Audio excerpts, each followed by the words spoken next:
한 주간 저와 여러분들이 인도받을 말씀은 마태복음 13장 18절에서 23절입니다. 마태복음 13장 18절에서 23절입니다. 우리 한 목소리로 같이 한번 읽어보겠습니다. 그런즉 씨 뿌리는 비유를 들으라. 아무나 천국 말씀을 듣고 깨닫지 못할 때는 악한 자가 와서 그 마음에 뿌려진 것을 빼앗나니 이는 곧 길가에 뿌려진 자요 돌밭에 뿌려졌다는 것은 말씀을 듣고 즉시 기쁨으로 받되 그 속에 뿌리가 없어 잠시 견디다가 말씀으로 말미암아 환난이나 박해가 일어날 때에는 곧 넘어지는 자요 가시떨기에 뿌려졌다는 것은 말씀을 들으나 세상의 염려와 재물의 유혹에 말씀이 막혀 결실하지 못하는 자요 좋은 땅에 뿌려졌다는 것은 말씀을 듣고 깨닫는 자니 결실하여 어떤 것은 100배, 어떤 것은 60배, 어떤 것은 30배가 되느니라 하시더라. 아멘. 나를 살리는 하나님 나라의 일이라는 제목으로 말씀 증거하겠습니다. 우리 옆에 분들과 인사하겠습니다. 하나님 나라를 이루어 갑시다. 자, 하나님 나라를 이루는 것이 저와 여러분의 첫 번째 믿음의 고백입니다. 자, 그래서 우리가 4가지 믿음의 고백을 항상 하시라. 하루에 3번 정시 기도 시간에, 또 정시 기도 시간을 못한다 하더라도 하루에 3번은 믿음의 고백을 하시기 바랍니다. 모든 문제는 해답의 시간표입니다. 이미 답은 그리스도께서 십자가에서 끝냈다는 걸 알고 있습니다. 그거를 확인하는 시간표입니다. 모든 이 갈등은 갱신의 시간표입니다. 갈등은 주로 사람과 하지요. 저와 여러분들은 모든 사람하고 동등한 관계가 아닙니다. 부모와 자녀는 동등한 관계가 아닙니다. 저와 여러분들은 사회적 위치적으로는 아래 사람일 수도 있고 위에 사람일 수도 있습니다. 그는 세상의 위치고요. 영적인 위치는 그들을 살리는 전도자의 위치입니다.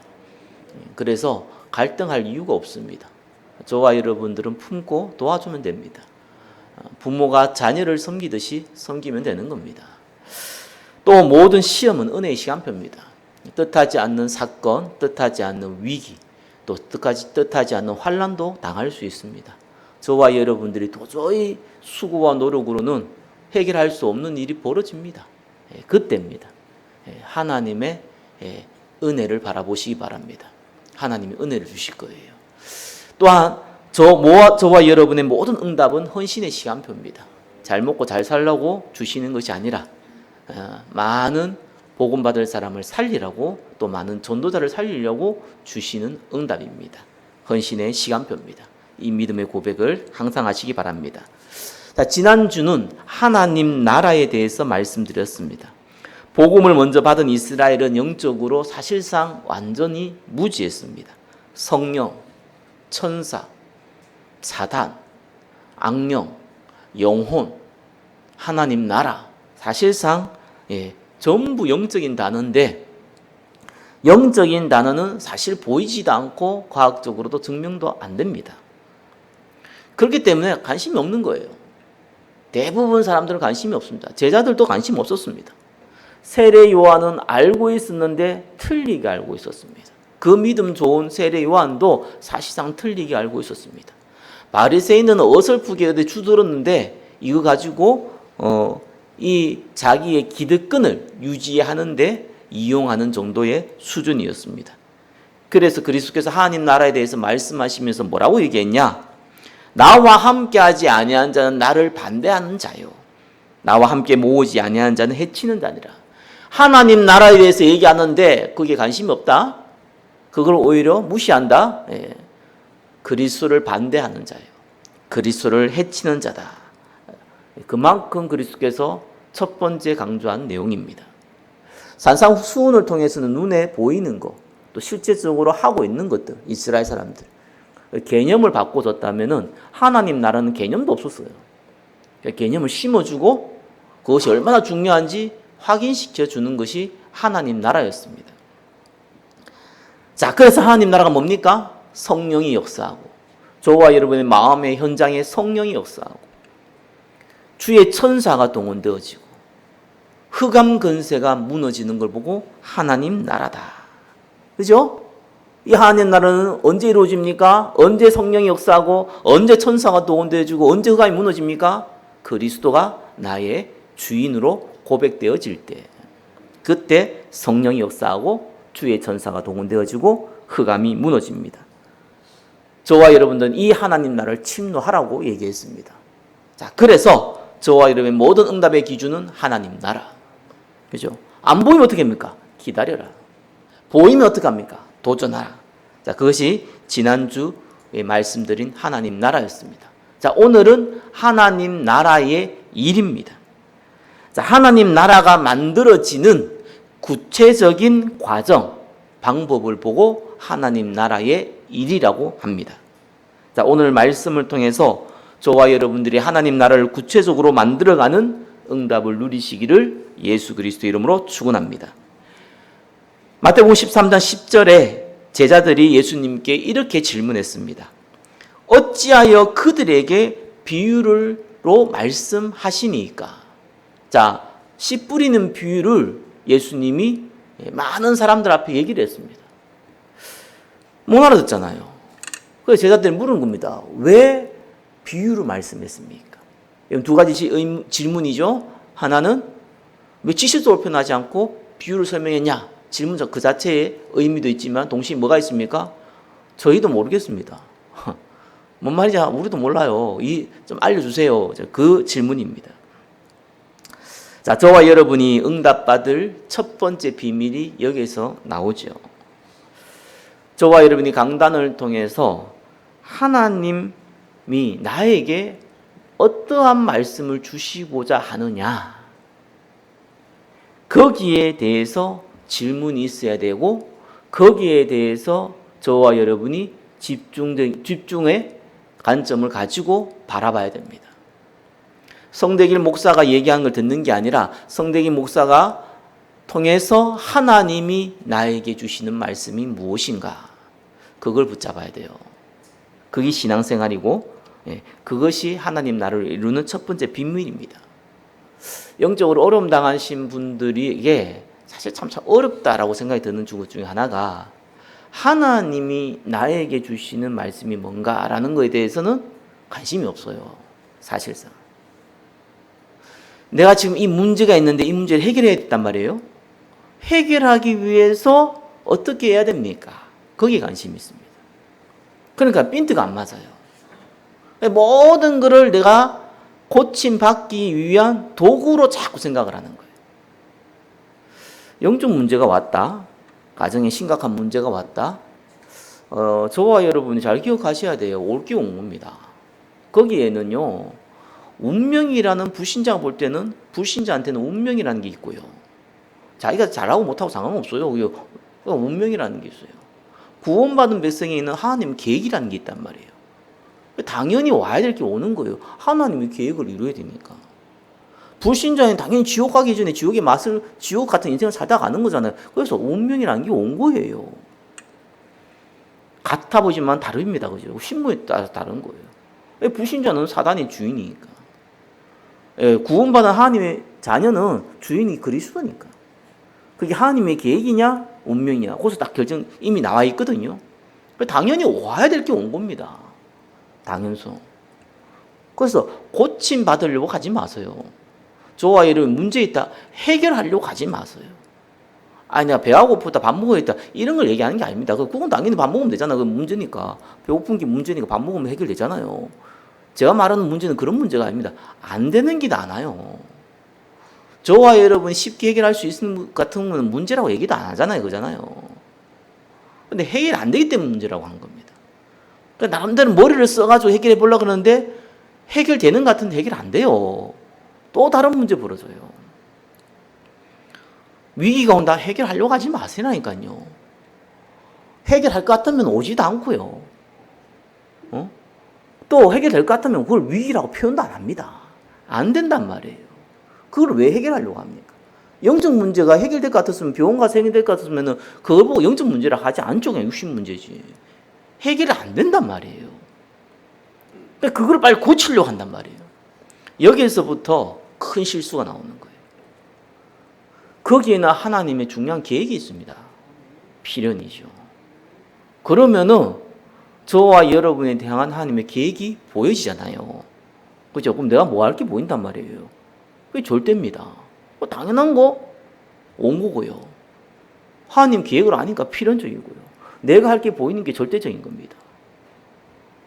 이렇게 돼야지 응답을 받는 것이지. 내가 이거 막 고쳐야 되는데, 내가 막 해결해야 되는데, 어떻게 하면 됩니까? 이렇게 질문하면요, 일단 대화가 안 되는 거예요.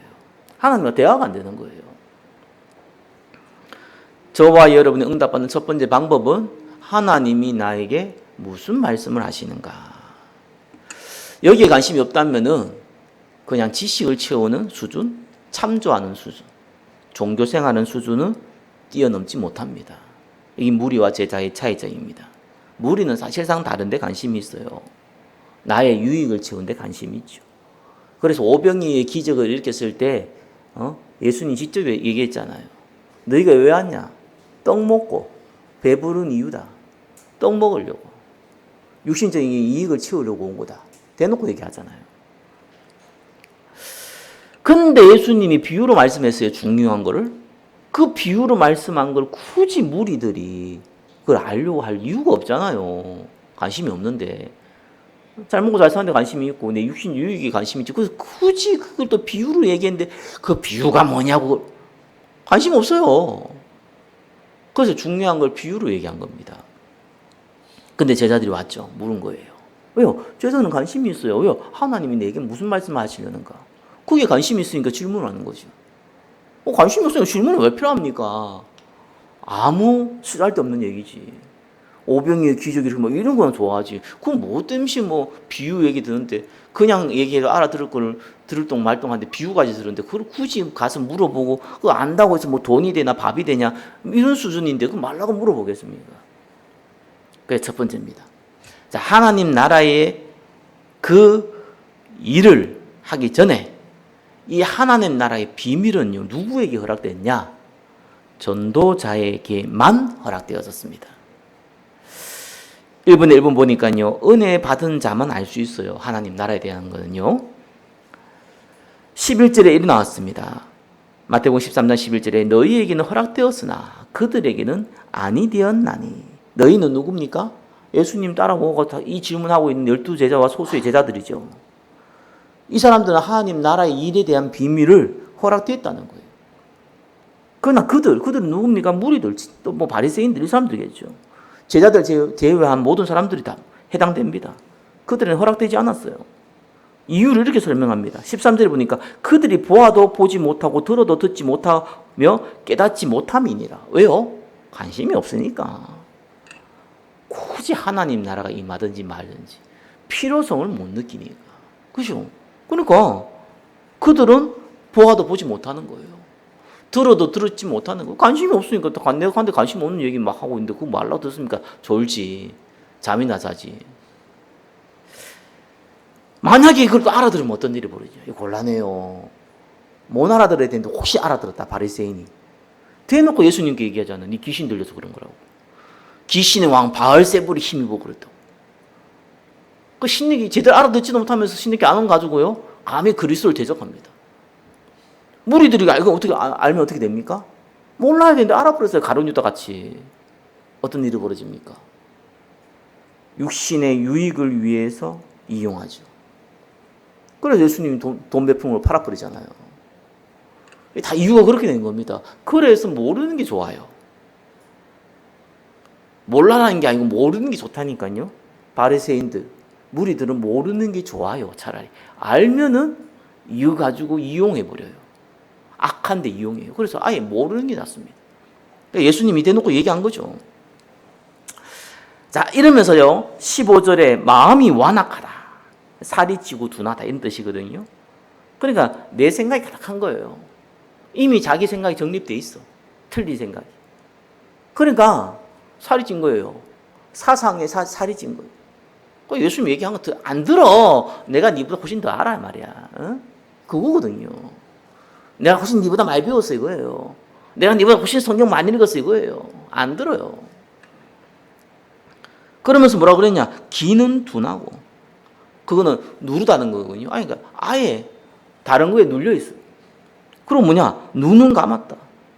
이거는 기름이나 밀랍으로요, 눈을 강제적으로 가리는 거예요. 그냥 억지로 감는 거예요. 아예 들을 마음도 없고, 마음으로, 생각으로, 의지로 들을 마음도 없고, 대화할 이 가치도 못 느끼고 있는 상태를 얘기하는 겁니다. 그러니까 뭡니까? 완강히 거부하는 거죠. 그러면서 설득당하기 싫은 거예요. 성경이 뭐라고 나와있냐? 이 백성이 내게 고침을 받을까 두려워함이라. 예수님 막 기적도 일으키니까 혹시 내가 저분의 말을 듣다가, 그 사람의 말을 듣다가 내가 혹시 이 사람 말에 혹해가지고 이 사람 말을 따라갈까 봐 겁내하는 거예요. 딱 그 얘기를 하는 겁니다.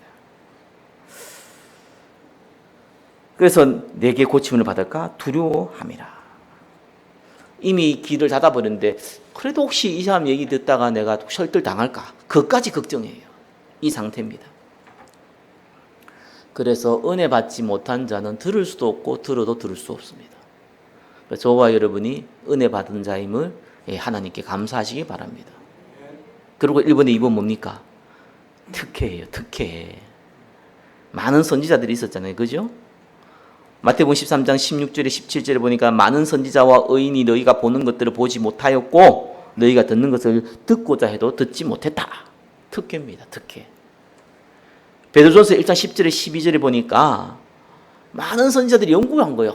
그리스도가 오면은 성령이 역사하고, 이거 도대체 언제 어느 시대에 누구에게 이 은혜를 주는 거냐? 구약의 많은 선지자들과 의인들이요 성경을 통해서 연구를 한 거예요. 해봤더니 이거는 우리를 위한 게 아니구나. 이걸 알았다는 거예요. 그리스도 온 그 시대 이후의 사람들을 위한 것이었구나. 그걸 알았다는 거예요. 그러면서 심지어 뭐라고 했냐? 천사들도 알기 원했다는 거예요. 천사들은 몰랐다는 얘기예요, 이게. 그거를 저와 여러분이 알고 있는 겁니다. 자부심 가지시기 바랍니다. 특혜라니까요. 하나님 차별하냐? 그 말 하잖아요. 특혜라니까요. 저와 여러분 이 시대에 태어난 게 특혜입니다.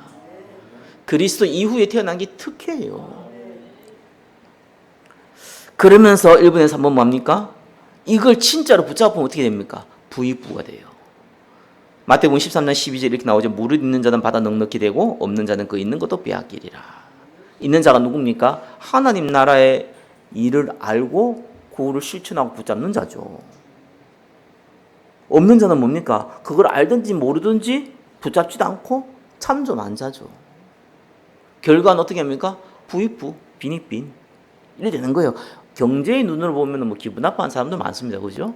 부자들이 계속 더 큰 부자가 되잖아요. 자본주의의 가장 큰 문제가 뭡니까? 이 부자들이 더 큰 부자가 된다는 거예요. 그러면 가난한 사람도 같이 좀 경제가 넉넉하게 되는데 그게 안 된다는 거예요. 그래야 복지제도가 만들어진 거잖아요. 세상도 아는 얘기예요. 이 영적인 게 똑같은 거예요. 가지면 더 가지게 되고 없으면 그 있는 것까지도 빼앗기게 되고. 저와 여러분의 영적 부유한 자의 축복을 누리시길 바랍니다. 이걸 붙잡으면 부유해져요. 영적으로 부유해져요. 그러니까 영적 문제인 사람은 영적으로 부유해 주시기 바랍니다. 그럼 아무 문제가 안 돼요. 영적 문제도 문제가 안 되고 육신의 문제도 문제가 안 돼요. 그래야 응답받아요. 그게 맨날 문제가 되고 그게 뭐 또 좋은 거 있으면 헤헤거리고 안 좋은 거 있으면 슬프고 이래 부르면요 응답이 와도 문제고 안 와도 문제고 문제가 있어도 문제가 없어도 문제입니다. 저와 여러분들은 영적 부유한 자의 축복을 누리시기를 예수 그리스도로 축원합니다. 자, 그러면서 하나님 나라에 대한 일에 대해서 얘기해 주셨어요. 그 방법과 과정이죠. 과정과 그 방법입니다. 그래서 4가지를 얘기해 주셨어요. 5가지를 얘기해 주셨죠. 씨 뿌리는 비유, 가라지 비유, 겨자씨와 누룩 비유, 보화와 진주 비유, 그물 비유. 5가지를 말씀해 주셨어요. 자, 오늘 읽은 본문은 씨 뿌리는 비유입니다. 하나님 나라의 일, 과정과 방법이거든요. 하나님 나라가 어떻게 만들어지냐. 자, 씨 뿌리는 비유를 통해서 저와 여러분 알아야 돼요. 길가에 떨어졌다, 돌밭에 떨어졌다, 가시떨기에 떨어졌다, 좋은 땅에 떨어졌다. 길가에 떨어지니까 어떻게 합니까? 새가 와서 먹었어요. 사단이 뺏어가 버렸어요. 돌밭에 떨어졌다, 기쁜 마음을 받았지만 환란이 있으니까, 아니 하나님 살아계신데 어떻게 이럴 수 있어? 떠나버렸어요. 둘 다 불신자죠. 가시떨기에 떨어졌다, 이 말은 뭡니까? 구원받은 자예요. 근데 성경 뭐라 합니까? 세상 염려와 재물의 유혹에 의해 결실하지 못하는 자. 알고는 있어도 내 욕심 때문에 열매를 맺지 못하는 자. 그걸 얘기했고요. 좋은 땅에 떨어졌다. 그 말은 뭡니까? 100배, 60배, 30배의 열매를 맺는다. 이렇게 적혀져 있습니다. 씨 뿌리는 비유는 무엇을 의미합니까? 여기에 길가, 돌박, 가시떨기 이 필요 없다. 이 말이 아닙니다. 저와 여러분들은 좋은 땅에 집중하라. 그 말입니다. 저와 여러분 마음밭이요. 어떨 때는 길가가 돼요. 어떨 때는 이 가시떨기, 어떨 때는 돌짝밭, 어떨 때는 좋은 땅이 되기도 합니다. 그죠? 그래서 좋은 땅이 되도록 만들어라는 거예요. 또 동시에 전도하다 보면 이 네 종류의 사람을 만나죠. 길가 같은 사람, 그죠? 돌짝 같은 사람, 또 가시떨기 같은 사람, 좋은 땅에 있는 사람 같은 사람, 그런 마음을 가진 사람 만납니다. 다 잘해줘야 돼요. 우리는 다 섬겨야 돼요. 그러나 누구에게? 좋은 땅에 떨어진 자, 좋은 땅의 마음을 가진 자에게 집중해 주어라. 그 말입니다. 거기 하나님 나라를 이루는 방법입니다. 그러면서 가라지 비유 나왔죠? 이 가라지는 독보리거든요. 우리나라 말로 독보리예요. 근데 여기 싹이 적을 때에는 보리와 미륵하고 구분이 안 갑니다. 그러나 60cm 정도 자라는데 여기 커버리면은 색깔이 까매요. 그러니까 금방 구분되죠. 그래서 뽑지 말라는 거예요. 예수님이 비유를 설명했죠. 아니 누가 독보리를 뿌리고 간 거예요. 그 가라지 있는데 이거 어떻게 합니까? 주인에게 묻잖아요. 가만히 놔둬라. 왜? 이 독보리 뽑으려고 그러다가 가라지 뽑으려고 그러다가 알고 같이 뽑게 된다. 그래서 가만히 놔둬라. 저와 여러분 볼 때는 저 사람 알곡이다. 근데 가라지일 수 있고요. 저 사람 정말 가라지 같다. 라고 하는데 알곡일 수 있어요. 우리는 쉽게 판단할 수 없어요. 그냥 놔둬야 돼요. 그래서 가라지 비유에 무엇을 의미합니까? 가라지에 신경 쓰지 말라는 거예요. 교회는 별의별 사람 다 오고 또 별의별 사건 다 벌어집니다. 저와 여러분도 개인적으로도요, 별의별 일 다 벌어집니다. 거기에 너무 신경 쓰지 마세요. 다 지나가는 거예요. 거기에 이럴 수 있니 저럴 수 있니 얘기하지 마세요. 다 지나가는 거예요. 거기에 신경 쓰면 손해예요. 알곡도 뽑혀요. 여러분 마음밭이 상해버려요. 그렇죠? 또 마음밭 좋은 사람들도 놓치게 돼요. 그러니까 가라지 신경 안 쓰는 거예요. 세 번째는 겨자씨와 누룩 비유 나오죠? 겨자씨와 누룩 뭡니까? 겨자씨는 이 눈 나쁜 사람은 눈 좋은 사람도 자세히 봐도 볼까 말까고요. 눈 별로 안 좋은 사람 돋보기 주고 봐야 되잖아요. 누룩은 아예 사람 눈은 보이지 않잖아요.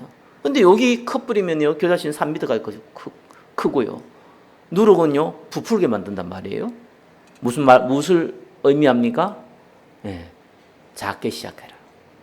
그죠? 작게 시작하라는 것은 아주 소박하게 시작하라는 의미가 아닙니다. 중요한 걸 가지고 시작해라. 눈에 보이는 것보다 안 보이는 중요한 거, 작아 보이는 거 가지고 시작해라. 요셉은 노예에서 시작했고요. 다윗은 목동이 시작했는데 그것도 작은 것이지만 진짜 뭘로 가지고 시작했습니까? 언약 말씀 가지고. 초대기는 예수님께서 마지막 강단 주신 그 말씀 가지고 시작했어요. 저와 여러분들이 언약 말씀 가지고 시작하시기를 예수 그리스도로 축원합니다. 저와 여러분들이 우리 교회가 세계복음화에 쓰임 받는 방법은 간단합니다. 중직자 중심으로 말씀 붙잡고 함께 기도하는 거예요. 그게 방법이에요.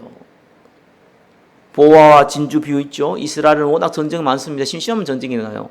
그러니까 중요한 재산들을요, 전부 다 귀중한 진주라든지 뭐 보석이라든지 다이아몬드라든지 이런 걸 작은 걸로 만들어 가지고 그걸 가지고 재산을 가지고 있습니다. 뭐 지금처럼 은행에 있었던 게 아니고 그죠. 그러니까 이거 갖고 있는데 전쟁이 일어나니까 어떻게 합니까? 가지고 가기 쉽도록 작은 걸 만들었는데 이것도 많은 사람이 있어요. 그럼 어떻게 합니까? 급하니까 땅에다 묻고 가버리는 거예요. 그 전쟁 끝나면 돌아와가지고 다시 가져가면 되잖아요. 문제는 도망가다 죽어버렸어요. 그럼 아무도 몰라요. 그거. 이 부하, 감추어진 부하잖아요. 이거 아무도 몰라. 뭐 친척이나 뭐 가족 중에 한 명이 그 재산을 물려받는단 말이에요. 농사를 지어야 되는데 소작농을 써요. 소작농이 와가지고 밭농사 해주고 일부 자기가 가져가고 이거 이제 한단 말이에요. 밭농사 하다 보니까 아유 보화가 숨겨져 있네. 이거 가져가면은 절도거든요. 자기 밭이 아니기 때문에. 그래 악착같이 돈 빌려가지고요 그 밭을 삽니다. 그럼 사면 자기 거잖아요. 이 비유를 들었어요. 그리고 진주 비유 들었는데요. 그 당시에 왕이나 이 귀족 중에는 보석 수집가가 많아요. 얘들은 돈 많잖아요. 일반 사람들은 뭐 지금을 따지면 저와 여러분들이 1, 20억이 막 큰 돈이다 이렇게 할 수 있지만 아니 돈이 몇십조 있는 사람들 1, 20은 돈도 아니거든요. 하루에 껌값도 안 되거든요. 이 사람들한테는 이 수집하는 게 중요하단 말이에요. 아니 가다 보니까 아이 일반 진주가 아니라 특이하고 귀한 진주를 발견했어요. 어떻게 해야 됩니까? 이걸 보석 수집하는 왕이나 귀족들에 팔면은 그 100배, 1000배를 벌 수 있잖아요. 그러니까 악착같이 그것을요, 큰 돈 주고 사는 거예요. 그 비유를 들었습니까? 뭘 의미합니까?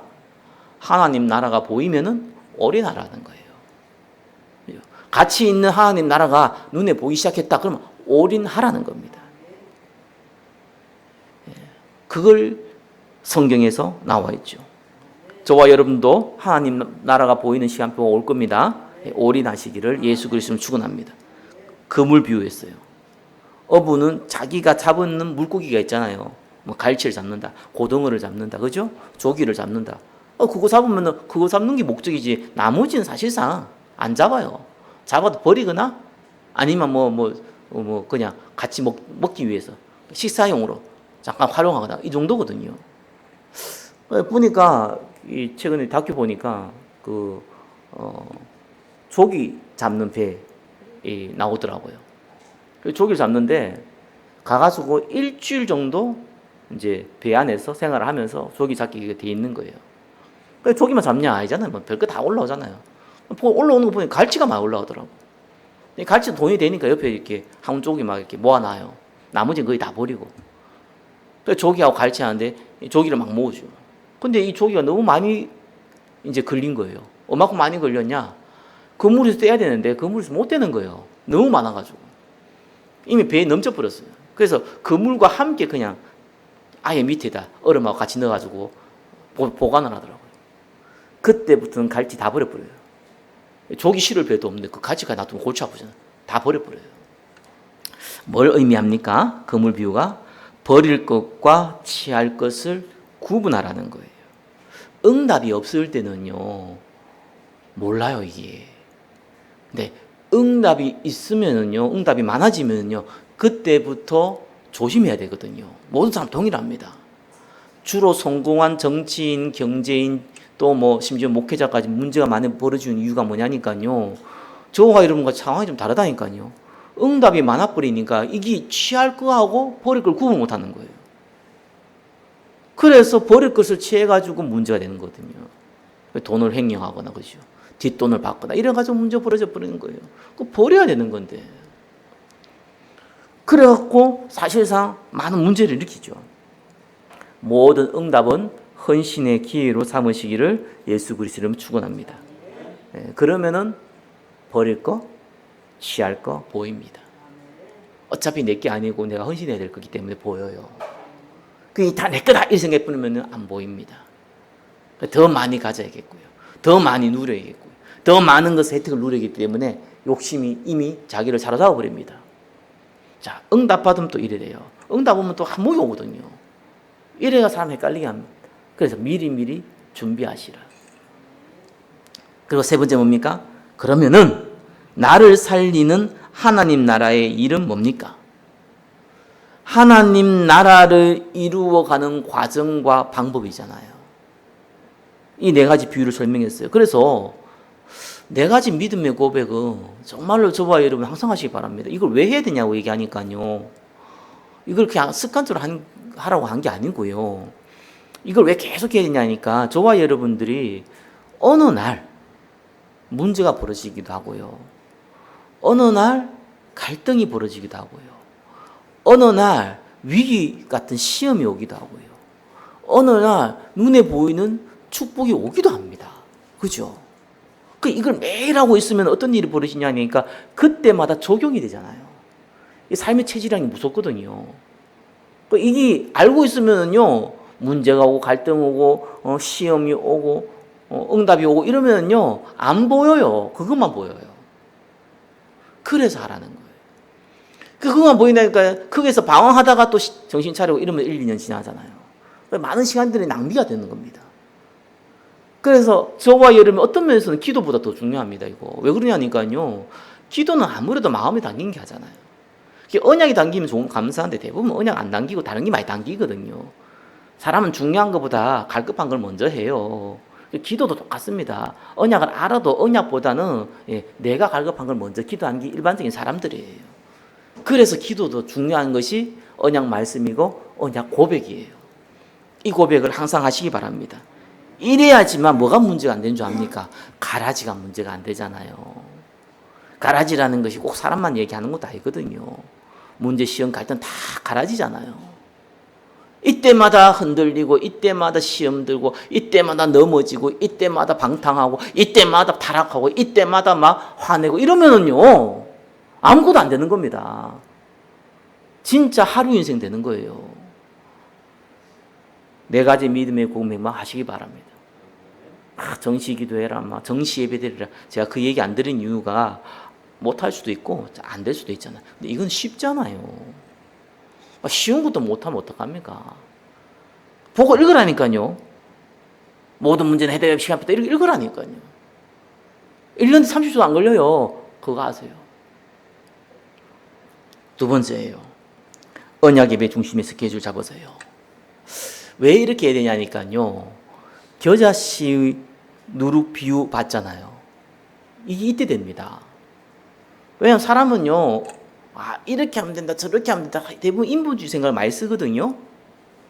우리가 너무 우습게 여긴 게 뭐냐? 하나님 역사하면 돼요.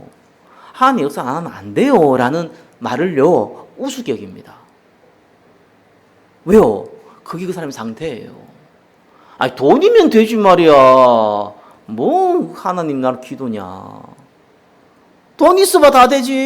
이래 나온다니까요. 그 사람의 상태거든요. 틀린 말 아닙니다. 근데 성령 역사를 안 해요. 그거 보고 헛짓거리라고 그러는 거예요. 그러니까 작은 것으로 시작을 못하는 겁니다. 중요하고 작지만 중요한 것으로 시작해야 되거든요. 중요하지 않고 큰 걸로 시작하면 몸이 힘들어요. 근데 중요하지만 작은 걸로 시작하면요, 내가 노예로 있든지 내가 목동으로 있든지 내가 어디에 있든지 아무 상관이 없습니다. 그래서 언약 예배는 여러분 상태를 바꾸기 때문에 그래요. 왜 언약 예배 중심의 스케줄을 짜야 되느냐? 이래야지 보화가 보이고 진주가 보입니다. 쓰레기 보면서 와 보화다 그러고요. 다이아몬드 보면서 이 쓰레기다 그러고. 이런 일이 벌어진다니까요. 내 상태가 하나님 볼 때 가치 없는 것에 눈에 가 있고 하나님 볼 때 가치 있는 것에는 관심이 없고 이런 상태가 돼버리는 거 보고 이게 유관이 밝았다고 얘기하잖아요. 언약 예배 중심의 스케줄이 안 되면은 유관이 자꾸 커져요. 죄송한 얘기인데 나이가 많을수록 커져요. 우리 나이가 어릴 때는요 오히려 적을 수 있어요. 근데 나이가 많을수록 더 커져요. 유관이요. 왜? 살아봤거든요. 살아보니까 좋은 일이 많습니까? 고통되는 일이 많습니까? 행복해 보이는 사람한테 물어보세요. 부자들에게 물어보세요. 성공자에게 물어보세요. 어려운 일말이 행복했던 것보다 1000만 배 많습니다. 그게 인생입니다. 그러니까 그게 이미 머릿속에 내 마음속에 내 영혼 속에 각인뿌리 체질되어 다 되어 있는데 가치 있는 게 안 보인다니까요. 육안으로 볼 때 가치 있는 것이 영안으로 볼 때는 가치 있는 게 안 보여요. 근데 이걸 바꿀 수 있는 유일한 방법이 뭡니까? 성령의 역사. 그 성령의 역사는 어디에서 일어납니까? 언약 예배 가운데. 이 말씀 붙잡으시기 바랍니다. 그러면서 뭡니까? 하나님 나라를 위한 집중이죠. 언약 예배 중심 스케줄이 돼야지만 사실상 응답 받아도요 버릴 것도 보이고 취할 것도 보여요. 내 상태가 유관이 밝은데 사람이 자꾸 욕심 생긴다니까, 뭐가 되면은. 그러니까 그거 가지고 자꾸 응답하더라고. 그래요. 그리고 이제 이것이 되어지는 만큼 이 3분의 3번이죠. 하나님 나라를 위한 집중을 하는 겁니다. 이래야지 저와 이런 마음밭이 좋은 땅이 되는 겁니다. 좋은 땅이 돼야지 30배, 60배, 100배의 열매도 맺는 겁니다.